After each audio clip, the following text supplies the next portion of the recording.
invito a que mantengan su Biblia abierta en el Salmo número 1. Seguimos con la serie de mensajes recién iniciada sobre disciplinas espirituales. Hoy día, con la ayuda del Señor, vamos a tener como trasfondo la meditación de la palabra del Señor. Y para esto voy a dar lectura al Salmo número 1 y vamos a orar también a nuestro Dios y Señor para pedir la luz, la dirección del Santo Espíritu. Así que les invito a que inclinemos nuestros rostros y luego puedan escuchar atentamente la lectura de su palabra y tener la Biblia abierta ahí también mientras escuchemos el mensaje. Oremos. Señor y Dios, nunca será demasiado el orar, suplicando en este caso la dirección y la luz de tu Santo Espíritu para nosotros cuando nos enfrentamos a tu santa y divina palabra. Señor, esto es así porque nuestra mente y nuestro corazón pueden desviarse y de hecho, Señor, la historia de la iglesia nos muestra que muchos se desviaron, Señor, de tu palabra y eso fue doloroso y siempre será doloroso, Señor, para la iglesia cuando tu palabra no es predicada con fidelidad, cuando la iglesia, Señor, tampoco se hace responsable de quienes predican tu santa y divina palabra, lo hagan con fidelidad.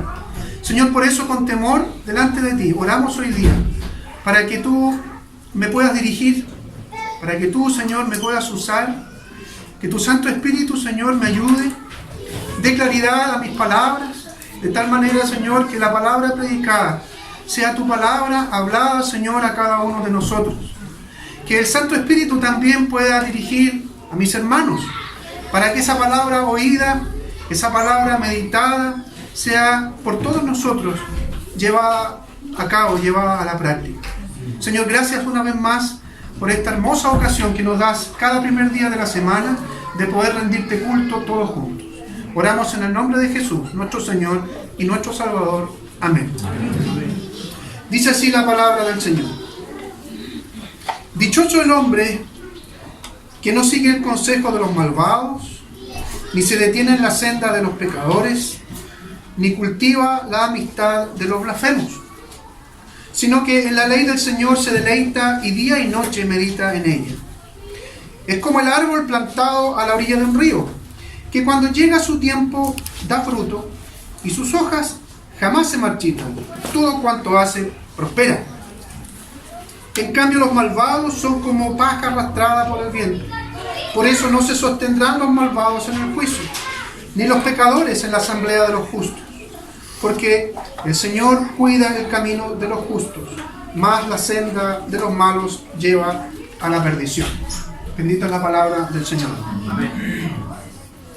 Nos encontramos frente a uno de los salmos más hermosos de la Biblia, y eso no solamente es una apreciación mía, sino que yo creo que nosotros podremos, quizás de muchos de los que están aquí, recordar, los que llevamos más tiempo en el Evangelio, que fue uno de los salmos, junto con el 23, que nos memorizamos. Y eso hace justamente que sea uno de los más amados, de los más hermosos textos, no solamente de los salmos, sino que de todas las escrituras. Como digo, leído, memorizado, estudiado, predicado, incluso como será nuevamente hoy día. En el fondo de este salmo, vamos a encontrar cómo el Señor busca entregar con mucha claridad un fuerte contraste que existe entre quienes son los elegidos, entre quienes son los redimidos del Señor y aquellos que el mismo Dios de una manera soberana ha desechado. Esta es una cruda realidad y es una tremenda realidad. Y al enfrentarnos a ella, a esta realidad, podemos darnos cuenta que no solamente se da en este salmo puntualmente, sino que en toda la escritura se va mostrando o va apareciendo esto como una constante. La elección de Noé y su familia versus el resto de los hombres, por ejemplo. La elección de Abraham el llamado y la elección de Abraham para formar un pueblo especial versus el resto de la humanidad, la elección en el acto de la voluntad de Dios de salvar a los primogénitos de Israel en base a la sangre del Cordero Pascual, la elección de Jacob en vez del primogénito Esaú, y si damos un salto, ¿verdad?, al Nuevo Testamento, el mostrar misericordia y perdón, restauración además, para con un traicionero como Pedro y no con otro traicionero como Judas. El Evangelio de Juan nos recuerda al respecto que ninguno de los que me diste, decía el Señor Jesucristo, se perdió, sino el hijo de perdición, para que la Escritura se cumpliese. Esto es lo que, así a grandes rasgos, nos habla este Salmo 1. Pero no vamos a perder y no podemos perder de vista también algo que está allí presente, y esto no es una cuestión de decir, ay, busquémoslo porque vamos a hablar de la meditación de la palabra, sino que está allí inserto y no en vano, casi a la mitad del texto, casi a la mitad del Salmo. Pero es importante entonces, habiendo dicho esto, que debemos ver sí o sí este contraste que la palabra del Señor muestra entre el justo y el malvado, entre los hijos del Señor y aquellos que son impíos. Y en el texto encontramos de una manera evidente algunas cosas y otras que son menos evidentes, y vamos a revisar las dos. Primero, las cosas que son más evidentes es que el justo, por la gracia del Señor, aquel que ha recibido nueva vida en Cristo, es dichoso. Eso se muestra de manera evidente, ¿no es cierto? Dichoso el hombre, dice allí, o bienaventurado el hombre. El malvado, en cambio, va a la perdición. Por un lado, el justo es dichoso, es bienaventurado, puede estar feliz, y por otro lado, en otro extremo, siempre se muestran estos dos extremos, el malvado va a la perdición.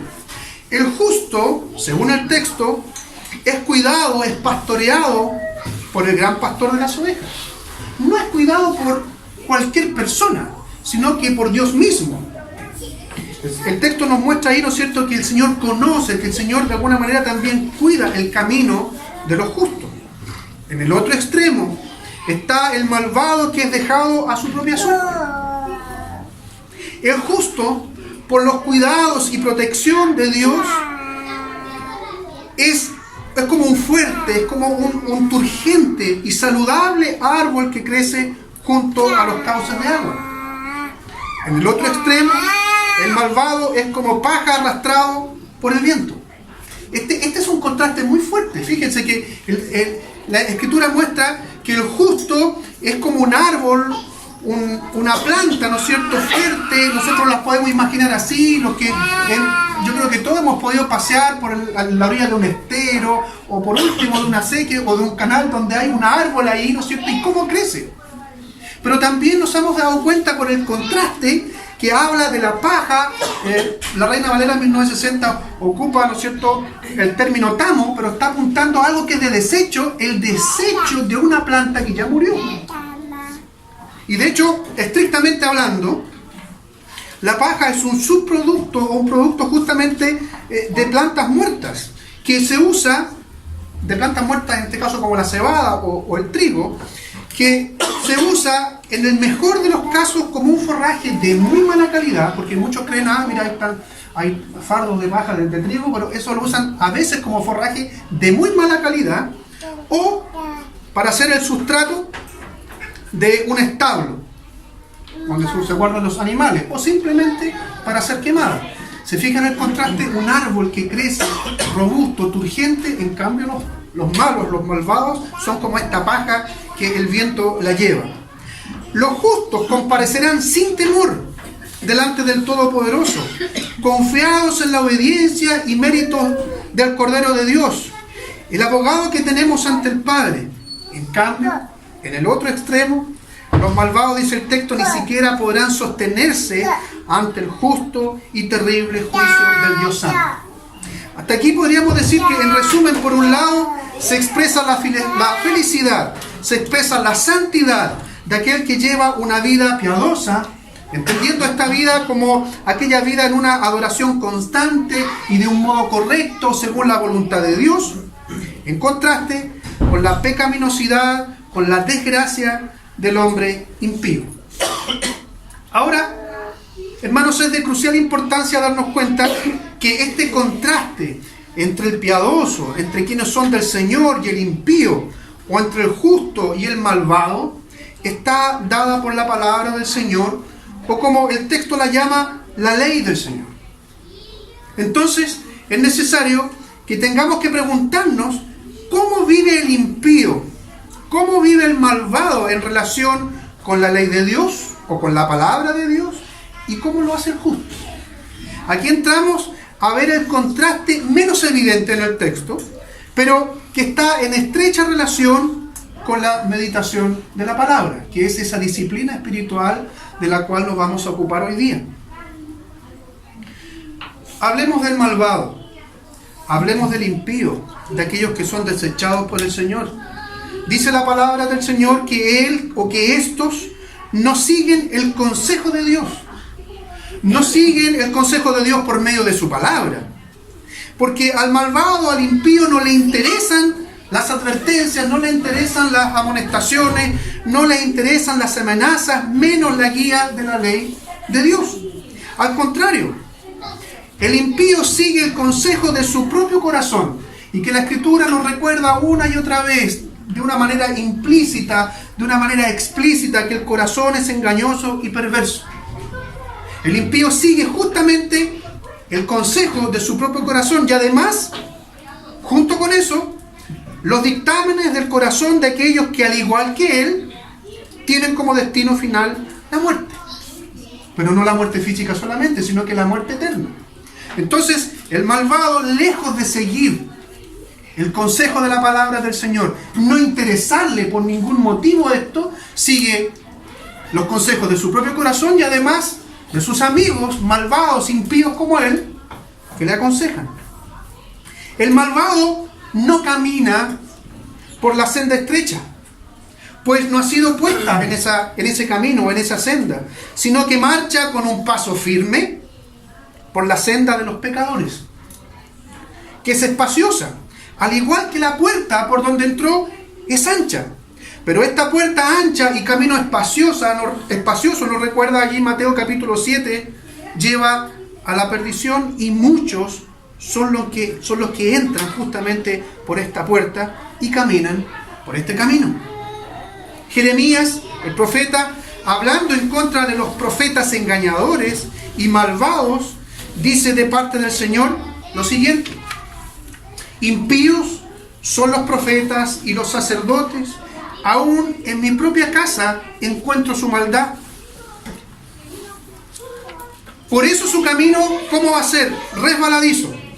Serán empujados a las tinieblas y en ellas se hundirán.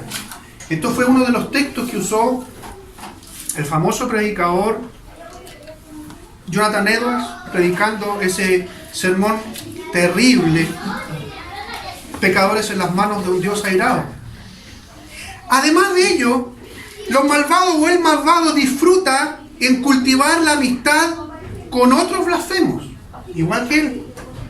El apóstol Santiago al respecto nos recuerda y nos advierte en su carta que la amistad del mundo es enemistad contra Dios, que son enemigos de Dios los que son amigos del mundo. En el otro extremo está el justo. El justo, ¿qué es lo que hace? El justo sigue no el consejo de cualquiera, sino que el consejo de Dios. Y ese consejo de Dios está dado por su palabra. Es a través de la palabra, es a través de la ley de Dios. Allí las advertencias, las amonestaciones, las amenazas incluso, la guía del Espíritu Santo a través de la palabra son su norte. Por eso se guía Él. Por eso debemos guiarnos también nosotros. Por eso es dichoso, esa es la consecuencia primera, o una de las consecuencias primeras de seguir el consejo de Dios, de seguir la palabra del Señor. Es feliz, es bienaventurado. El texto dice, dichoso el hombre que no sigue. Vimos todo lo que hacía el malvado. Ahora estamos viendo qué es lo que hace el justo. El justo sigue los consejos, escucha las advertencias, escucha las amonestaciones, escucha las amenazas y se deja guiar por el Espíritu Santo para poder llevar una vida bienaventurada. Es más que eso, dice el texto, porque el justo se deleita. ¿Y se deleita en qué? Se deleita no en el consejo de los malvados, sino que se deleita en la ley de Dios.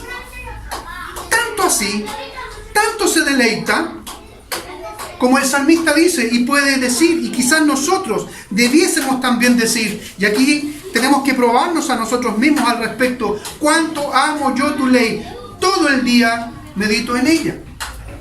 En el Salmo 119 fue eso. Pero ¿qué dice el Salmo 112? Dichoso el que teme al Señor, el que haya gran deleite en sus mandamientos. Hermanos, vemos en la palabra del Señor y estamos viendo y revisando estos dos extremos. Este contraste entre el malvado y el justo. Y los que nos encontramos aquí nos declaramos como justos. Entonces debemos meditar a propósito del título del mensaje de hoy. ¿Es ese nuestro deleite? Allí encontramos en la palabra del Señor nuestro gozo y nuestro deleite, porque allí se está revelando Cristo. El justo Job, refiriéndose a los impíos, dice así: a Dios increpan, déjanos tranquilos, no queremos conocer tu voluntad. ¿Quién es el Todopoderoso para que le sirvamos? ¿Qué ganamos con dirigirle nuestras oraciones? Pero su bienestar no depende de ello. Y fíjense lo que replica Job al final de esta cita: jamás me dejaré llevar por sus malos consejos. Job, sin conocer al salmista, tenía muy claro en su vida que el consejo que él debía seguir, y el único consejo que debía seguir, es de la palabra del Señor, es de la voz de su Señor. Nosotros, el día de hoy, debemos hacer exactamente lo mismo. ¿Por qué? ¿Porque el predicador o el pastor de turno nos exhorta a ello? No, es porque la misma palabra del Señor nos advierte de estas cuestiones. Nuestro corazón puede estar inclinado muchas veces a seguir el consejo, a seguir invitaciones, a seguir sugerencias de personas, filosofías que no son la palabra del Señor. Por otro lado está el camino o la senda de que habla también este salmo. La senda o el camino del justo está y debe estar en Cristo, porque dice en la Escritura que Él, Jesucristo, dijo de sí mismo: yo soy el camino. Mi senda, tu senda, la senda de la iglesia de Cristo debe ser Cristo. A diferencia del impío que va por el camino ancho que lleva a la perdición, el justo ha entrado por la puerta angosta y ha sido puesto en el camino estrecho. Allí, hermanos, estás tú, allí estoy yo. Que es difícil de andar este camino, que es complicado de andar, pero sabemos que lleva a la vida eterna. Y esto no es una convicción personal, humana, una reflexión personal y humana, sino que esta certeza viene dada por la misma palabra del Señor. El vocalista de YouTube, Bono, se refería a Cristo y decía en una reflexión, no me acuerdo en qué medio, si escrito, decía: o Cristo decía quién es, y esto era así, o era o fue el más farsante de todos los hombres. Cristo decía decir no solamente que era el camino, sino que decía que era el Señor. Y nosotros confesamos que Cristo es el Señor. Y nosotros creemos y confesamos que Él es el camino. De una manera muy lúcida, parecida a la manera que Jeremías hablaba o citaba yo hace un rato atrás, Oseas dice lo siguiente, el profeta Oseas: el que es sabio entiende estas cosas. El que es inteligente las comprende. Ciertamente son rectos los caminos del Señor. En ellos caminan los justos, mientras que allí tropiezan los rebeldes. Fíjense otra vez en la Escritura este tremendo contraste con respecto a los caminos del Señor, que están de alguna manera vinculados con su palabra. Porque el profeta Oseas está recordándonos a nosotros, junto con el salmista aquí, junto con Jeremías, que los caminos del Señor que están dados por su palabra, están dados por su consejo. Allí nosotros, los justos, un grupo de personas, pueden caminar sin temor, pueden caminar sin tropiezo. Sin embargo, en esos mismos caminos tropiezan los rebeldes, tropiezan los impíos. En ese mismo camino está Cristo. Jesucristo hablaba, y la palabra de Dios habla de Él como esa roca, como esa piedra, como ese fundamento, que para algunos es el fundamento, para los justos es el fundamento, pero para otros esa misma piedra, esa misma roca, es roca que hace caer, es piedra de escándalo. Para nosotros fue un escándalo, para bien, para nosotros fue un escándalo, ese escandaloso evangelio de la gracia que nos atrajo a Cristo, pero para otros esa misma piedra sigue siendo hasta el día de hoy piedra de tropiezo. El libro de Proverbios, en el capítulo 4, versos 18 y 19, nos entrega esta hermosa palabra al respecto. La senda de los justos, el camino de los justos se asemeja a los primeros albores de la aurora. Su resplandor va en aumento hasta que el día alcanza su plenitud. Pero el camino de los malvados es como la más densa oscuridad. Ni siquiera saben con qué tropiezan. Contrastes. Hermanos, el Señor nos está recordando aquí con respecto a dónde estamos caminando con nosotros, que es algo progresivo. Es algo así como ustedes han tenido muchos quizás la oportunidad y la bendición de ver amanecer, de encontrarse con la aurora. No con una chiquilla, con la aurora, ¿verdad?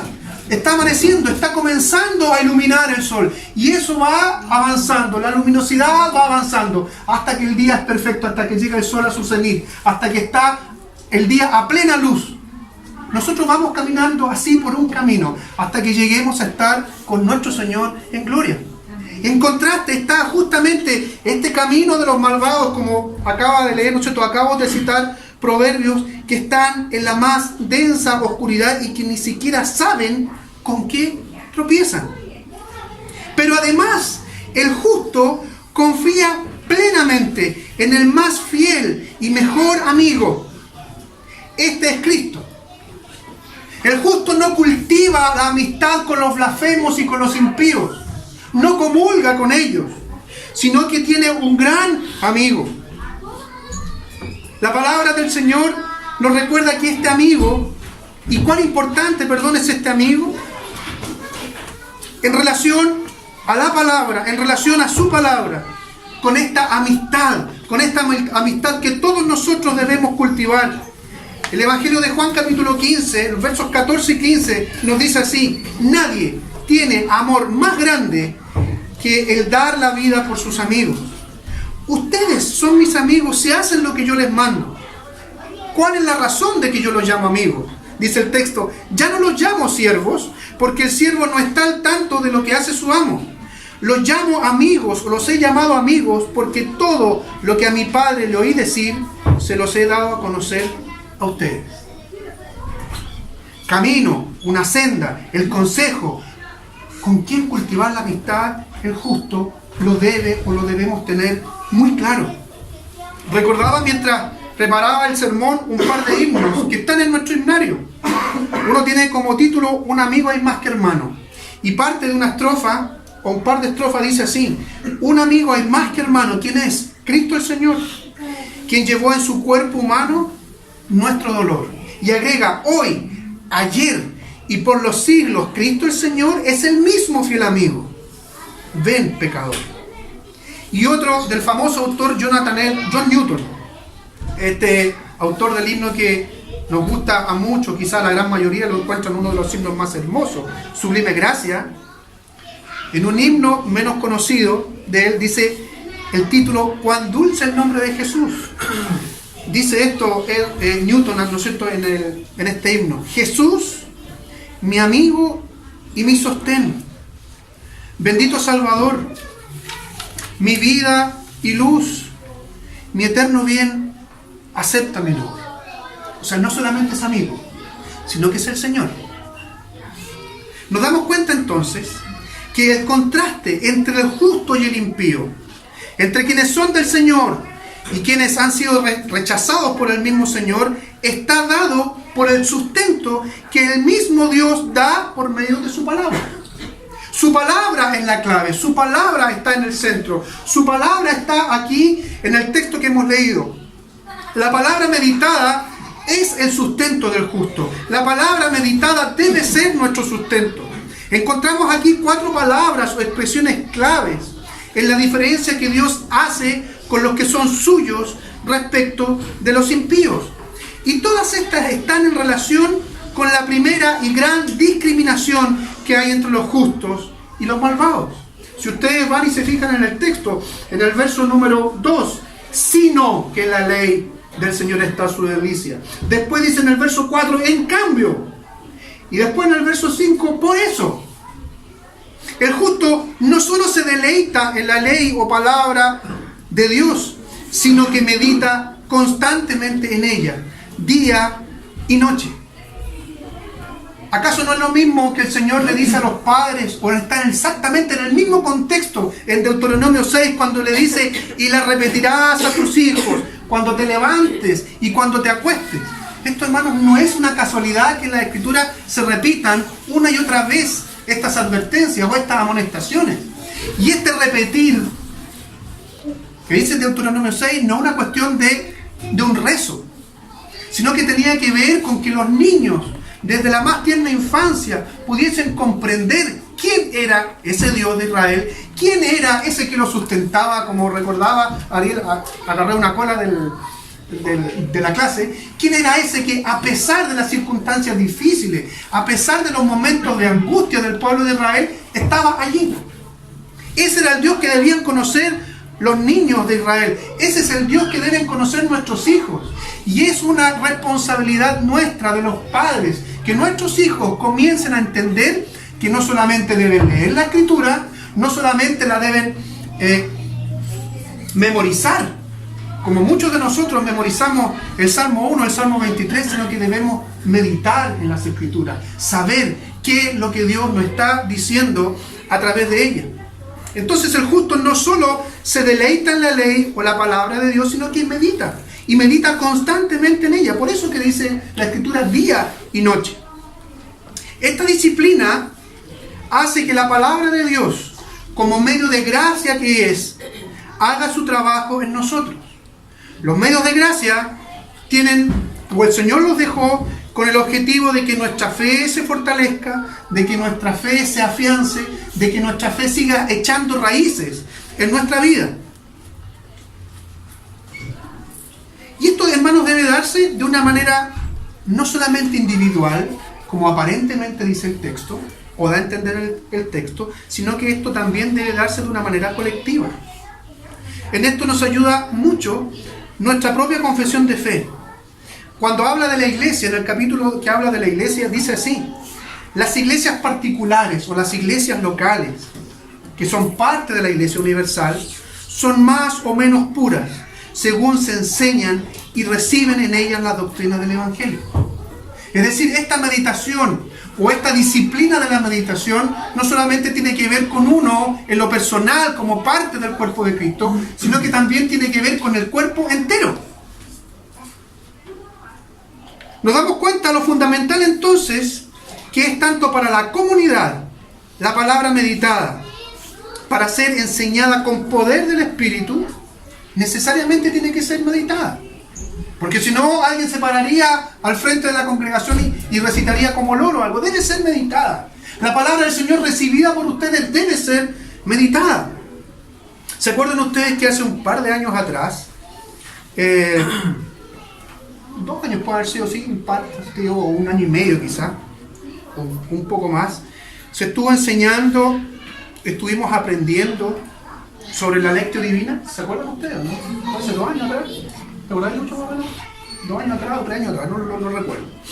Pero esta lectura divina, o una disciplina, ¿no es cierto?, de la lectura divina, o también llamada la lectura orante, era una práctica común entre los cristianos del siglo II, del siglo III, en donde se le daba preponderancia a una lectura provechosa de las Escrituras, y que comprendía 4 pasos: leer, meditar la palabra, orar, y luego esperar, ¿no es cierto?, saber qué es lo que Dios quería de ella. No vamos a entrar en detalle de recordar, ¿no es cierto?, cada uno de los puntos.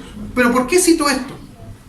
Para entender que ya en los inicios del cristianismo, la meditación en las Escrituras era una parte fundamental de las disciplinas espirituales.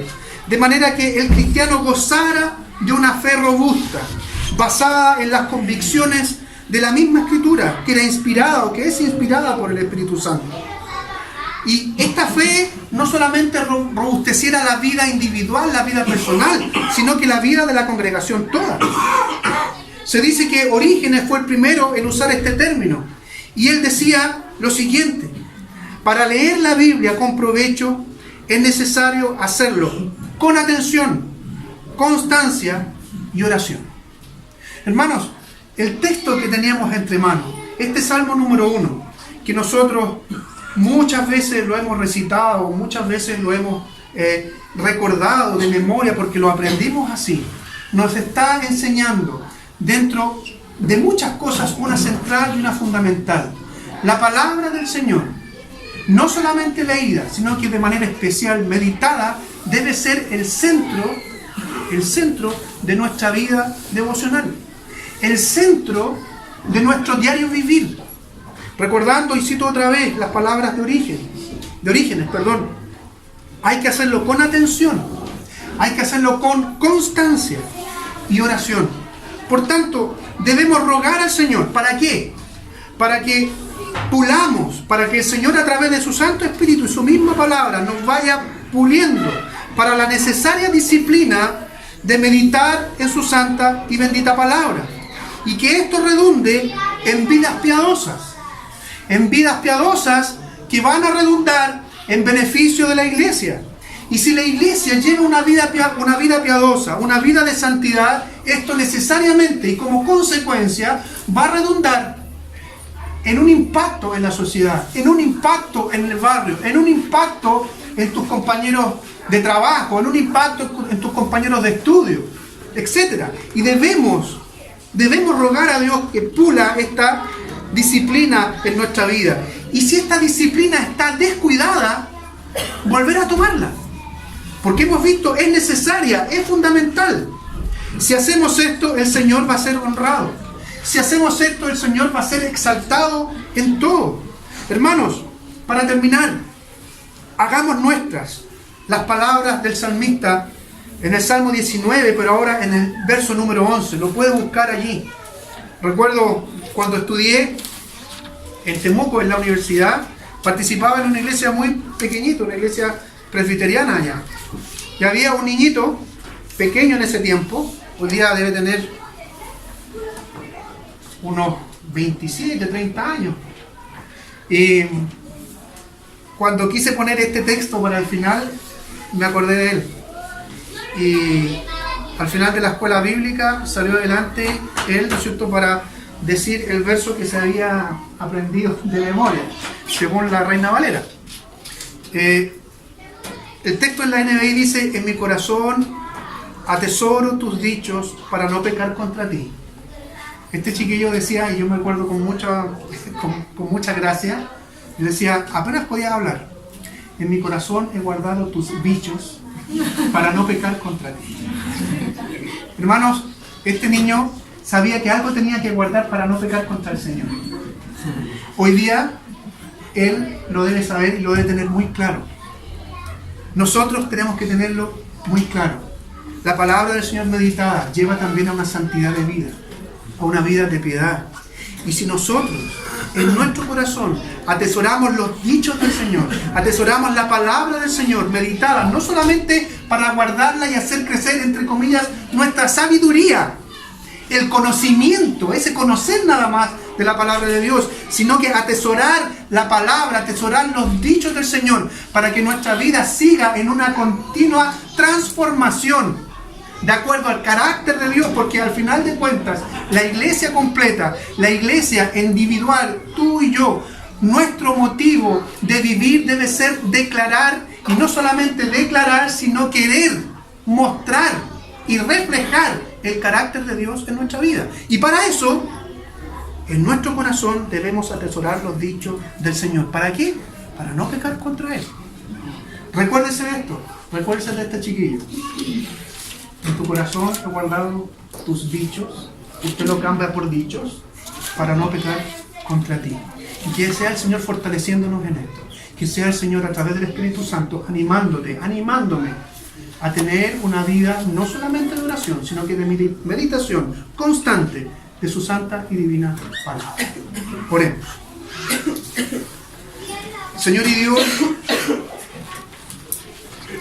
tu palabra es bendita. Tu palabra debe ser nuestra delicia y nuestro solaz. Señor, ayúdanos para que